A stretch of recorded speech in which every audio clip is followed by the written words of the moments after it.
Hey guys, this is Lucas, and I'm recording some heads up. I got a 2-4 Pilo table here and a 1-2 Pilo table here. Down a little bit to each of my opponents. Pretty aggressive games. This guy likes to bluff and show. This guy, I haven't got a read on him. I just started playing him actually. I'm going to play generally pretty aggressive. Um, this guy's folding pretty easily. He's not playing back as much. He's calling draws, but and a lot of this probably with like a pair of tens and stuff. But I haven't set up the bluff, so I got to fold. Yeah, pair of tens, like I said.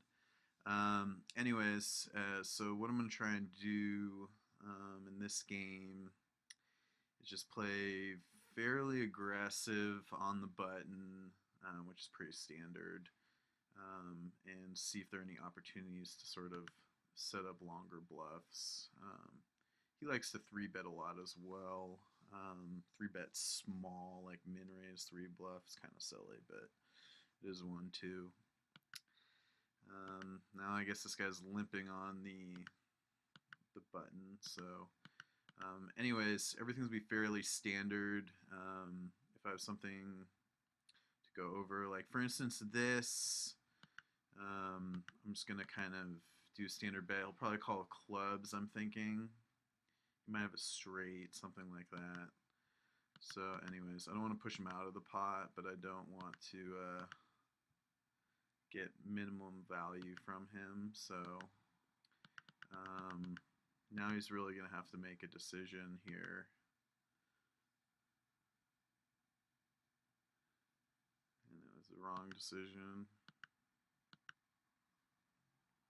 He probably had 4-5. That would be my guess. I think this guy's going to sit back a little bit. He actually is probably playing pretty tight on the 2-4 table. He's limping and folding buttons and things like that. Just back into the aggro range. He does a lot of this. This doesn't mean he has aces. This just means he wants to re-raise. It's not the greatest flop, but if he checks, then I got a shot at it. That's a bad turn card. Just going to check again. I might have the best hand there too. That's not something I would necessarily discount.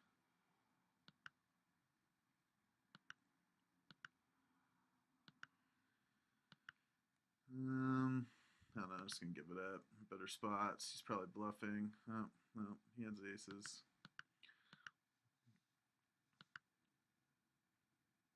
So if he bets out here, it's a push. Obviously, he's got maybe ace-king. He could have king-9 too, I mean, but the way the hand played out, unfortunately, he hit his flush there.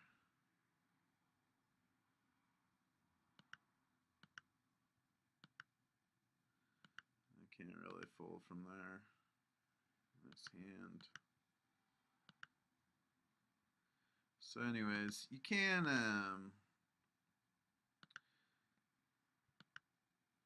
you have pretty good equity there.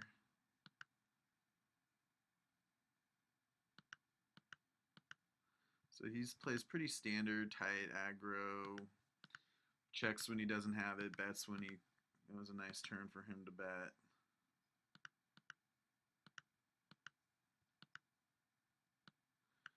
I'm actually going to up the aggroness against this guy because he's playing fairly straightforward, so I can get him in a lot of spots. I'm just going to check that. I'm going to check call on that other board. Yeah, well, thought he might bluff a 5. He's been bluffing sort of a lot in that spot, so this is going to be just sort of a gentle value bet.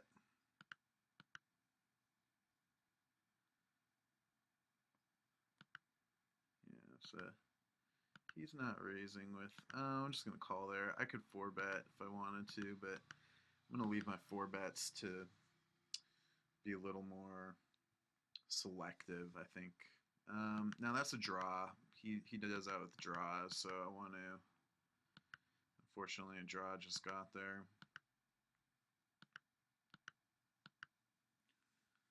Fortunately, all the draws just got there. Okay, this guy's playing.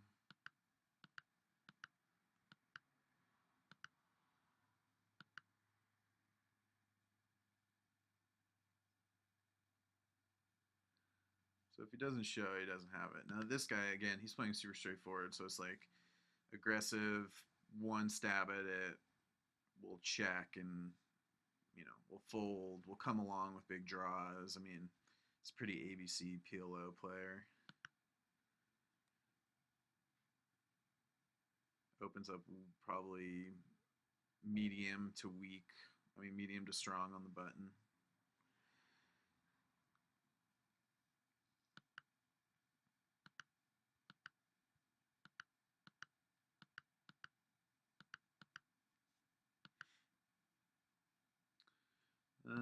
Now, see, this is kind of the issue with Omaha is that if you're raising wide hands like this, like yeah, granted this plays well against like a king 10, but the 2-3-4 is doesn't really make as many straight draws. When you're looking for straight draws, you want to the lowest really hand that you can have is something like a 6-5-3, because a 2-3-4 doesn't make as many straight draws with the ace capped at the bottom. So just kind of let that go.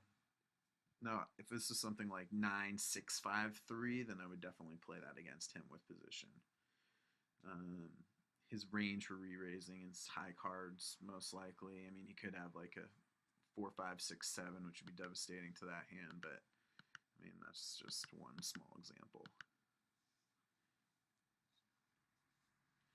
Now, if they're getting out of line, raising every button, it's okay to defend with like tens or jacks. I mean, just because it's like 10-10 rag rag or jack jack rag rag, then doesn't necessarily mean it's not it's okay to defend with those high pocket pairs sometimes, the jacks, queens, kings, obviously kings, but anyways, this guy's getting a little out of control, I think, or he just has some good hands.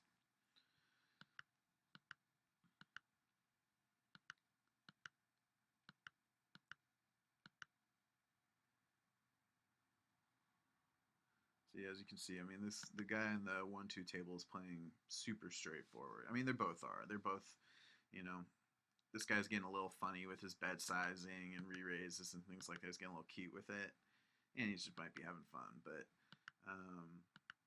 other than that, everything else is just super ABC. So, anyways, I'm gonna bet that like I have a spade. Need a quick call.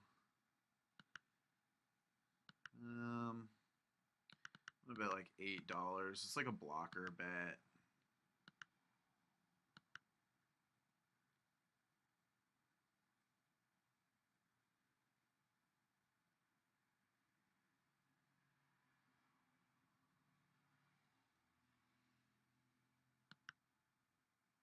Huh. Yeah, that's why I did that. I don't know. I don't think he can really bluff here, but I'm gonna call anyways because it's only 1-2.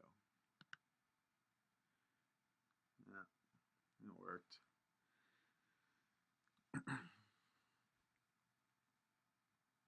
So like, I guess the reasoning behind this, I don't give players that much credit for bluffing at low limits, which I probably should a little more. But I mean, I would have definitely called that at higher limit much more quickly. But um, he would have bet something of significance on the flop, and then when my little bet there, he thought maybe he could push me out with the worst hand, and so it makes sense.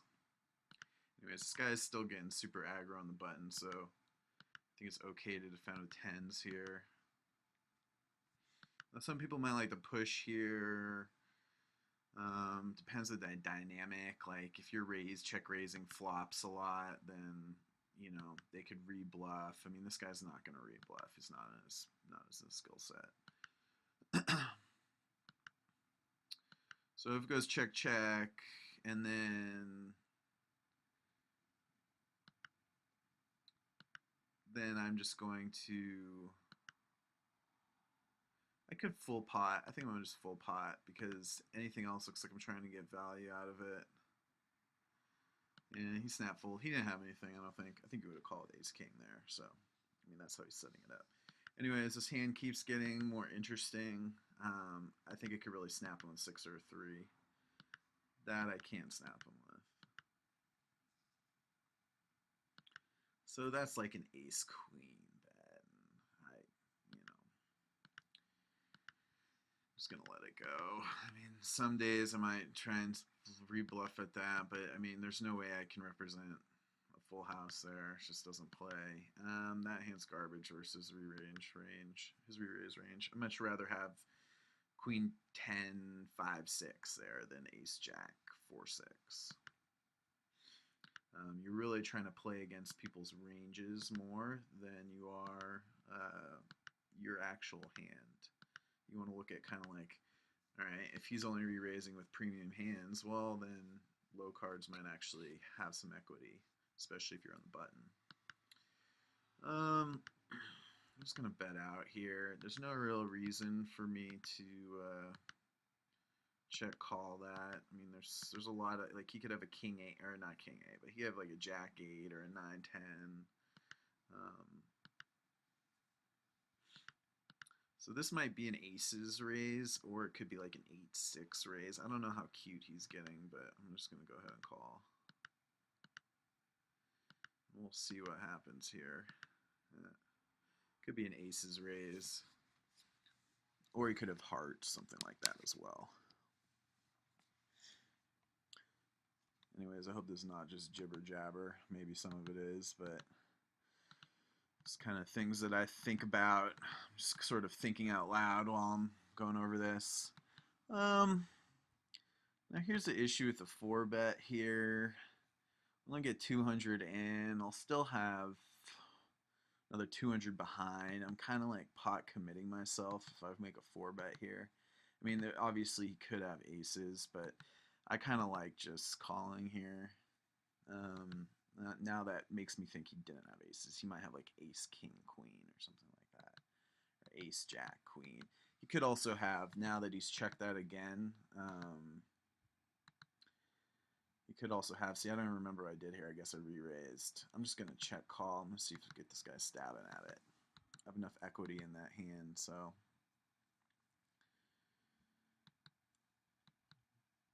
Anyways, there's a couple options on this board. I could push, just check push, which is probably my best bet. I think calling out a position here is kind of tough, but he might also have the ace of diamonds. Now I think he might have something like 5, 6, 7, 8 or something like that. But two kind of tricky spots right now. Anyways, I'm just going to go ahead and push this one. And I'm going to call one time on this and see what happens. See, now I think he probably got there with his hand range. I think he had like 7, 8, 9, something like that. So now his actions, check the flop, full pot the turn, being cautious on the river. Now I might think he has aces. But again, my reads at this level are pretty off. So anyways, I'm just going to check and, yeah, I ain't got there.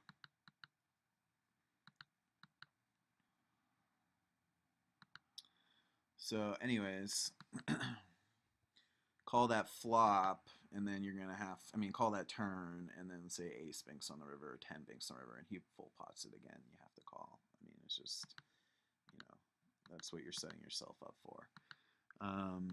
Again, ABC. He's not slow playing aces. He's just checking. So, probably should have bet the flop there.